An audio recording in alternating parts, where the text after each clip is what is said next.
Hi views, ಎಲ್ರಿಗೂ ನಮಸ್ಕಾರ. ನೀವು ನೋಡ್ತಾ ಇದ್ದೀರಾ ಭವಾನಿ ಕಿಚನ್ಸಿಂದ. ವಿಡಿಯೋ ನೋಡೋಕ್ಕಿಂತ ಮುಂಚೆ ಒಂದು ಲೈಕ್ ಕೊಟ್ಟು ವಿಡಿಯೋ ನೋಡಿ. ಇವತ್ತು ನಾನು ತೋರಿಸ್ತಾ ಇರೋ ರೆಸಿಪಿ ಹೆಸರು ಕೋಕೋನಟ್ ರೈಸ್. ಕೋಕೋನಟ್ ರೈಸ್ ಅಂದರೆ ಎಲ್ಲರಿಗೂ ತುಂಬ ಇಷ್ಟ. ಇದನ್ನು ಮಾಡೋದು ತುಂಬಾ ಸುಲಭ. ಇದಕ್ಕೆ ಬೇಕಾಗಿರುವಂಥದ್ದು ಜಾಸ್ತಿ ಇಂಗ್ರೀಡಿಯೆಂಟ್ಸ್ ಅಲ್ಲ, ಸ್ವಲ್ಪ ಇಂಗ್ರೀಡಿಯೆಂಟ್ಸು. ಮೊದಲಿಗೆ ನಾವು ಹಸಿ ತೆಂಗಿನಕಾಯಿ ತುರಿನ ಇಟ್ಕೋಬೇಕು. ನಾವು ತುರ್ಕೊಂಡಾದ್ರೂ ತುರ್ಕೋಬೋದು, ಇಲ್ಲ ಮಿಕ್ಸಿಯಲ್ಲಿ ಪುಡಿ ಮಾಡ್ಕೋಬೋದು. ಈರುಳ್ಳಿ ಒಂದು, ಕರಿಬೇವು, ಹಸಿಮೆಣಸಿನ್ಕಾಯಿ, ಕೊತ್ತಂಬರಿ, ಒಂಚೂರು ಶುಂಠಿ, ಜೀರಿಗೆ, ಕಡಲೆಬೀಜ, ಉದ್ದಿನಬೇಳೆ ಮತ್ತು ಕಡಲೆಬೇಳೆ. ಮೊದಲಿಗೆ ಇಷ್ಟೇ ಸಾಕು. ಇಷ್ಟರಲ್ಲಿ ನಾವು ಕೊಕೊನಟ್ ರೈಸ್ನ ಮಾಡ್ಕೋಬೋದು. ತುಂಬ ಈಸಿಯಾಗಿ ಬೇಗ ಮಾಡ್ಕೊಳೋ ಅಂಥ ಒಂದು ಇಂಗ್ರೀಡಿಯೆಂಟ್ಸು ಅಂದ್ಕೋಬೋದು, ಡಿಶ್ ಅಂದ್ಕೋಬೋದು. ಮೊದಲಿಗೆ ಒಂದು ಬಾಣಲೆ ಇಟ್ಕೊಂಡು ಎಣ್ಣೆ ಹಾಕಿ, ಎಣ್ಣೆ ಬಿಸಿಯಾಗಿದ ನಂತರ ಸಾಸಿವೆ, ಜೀರಿಗೆ ಮತ್ತು ಕರಿಬೇವು, ಖಾರಕ್ಕೆ ಎಷ್ಟು ಬೇಕೋ ಅಷ್ಟು ಹಸಿರು ಮೆಣಸಿನ್ಕಾಯಿನ ಹಾಕಿ ಸ್ವಲ್ಪ ಫ್ರೈ ಮಾಡ್ಕೋಬೇಕು. ಇದು ಸ್ವಲ್ಪ ಖಾರ ಇದ್ರೂ ತುಂಬ ಚೆನ್ನಾಗಿರುತ್ತೆ. ಮಕ್ಕಳು ಕೊಟ್ಟರೆ ಖಾರ ಕಡಿಮೆ ಇರಬೇಕು, ನಮಗಾದರೆ ಸ್ವಲ್ಪ ಖಾರ ಜಾಸ್ತಿ. ಮತ್ತು ಒಂಚೂರು ಶುಂಠಿ ಪೇಸ್ಟ್ ಹಾಕ್ತಾಯಿದ್ದೀನಿ ಟೇಸ್ಟಿಗೆ. ಮತ್ತು ಈರುಳ್ಳಿ ಕಟ್ ಮಾಡಿ ಇಟ್ಕೊಂಡಿರುವಂತಹ ಈರುಳ್ಳಿ ಹಾಕಿ ಒಂದು ಸ್ವಲ್ಪ ಉಪ್ಪು ಹಾಕಿ ಫ್ರೈ ಮಾಡ್ಕೋಬೇಕು. ಇದು ಚೆನ್ನಾಗಿ ಫ್ರೈ ಆಗೋಕ್ಕೆ ಬಿಟ್ಟು ಇನ್ನೊಂದು ಬಾಣಲಿ ತೊಗೊಂಡು ಸ್ವಲ್ಪ ಎಣ್ಣೆ ಹಾಕಿ ಕಡಲೆಬೀಜ, ಉದ್ದಿನಬೇಳೆ ಮತ್ತು ಕಡಲೆಬೇಳೆ ಹಾಕಿ ಫ್ರೈ ಮಾಡ್ಕೋಬೇಕು.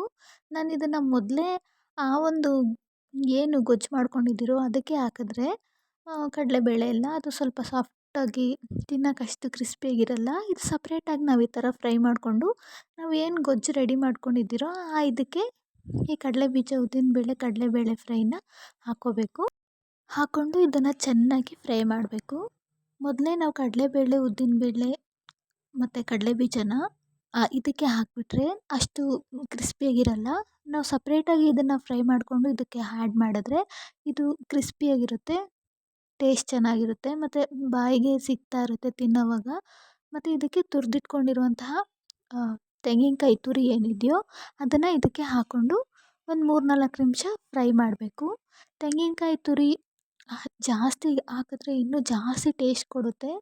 ನಮ್ಮನೇಲಿ 3 ಜನ ಇದ್ದರೆ ಒಂದು ಬಟ್ಲು ಸಾಕು.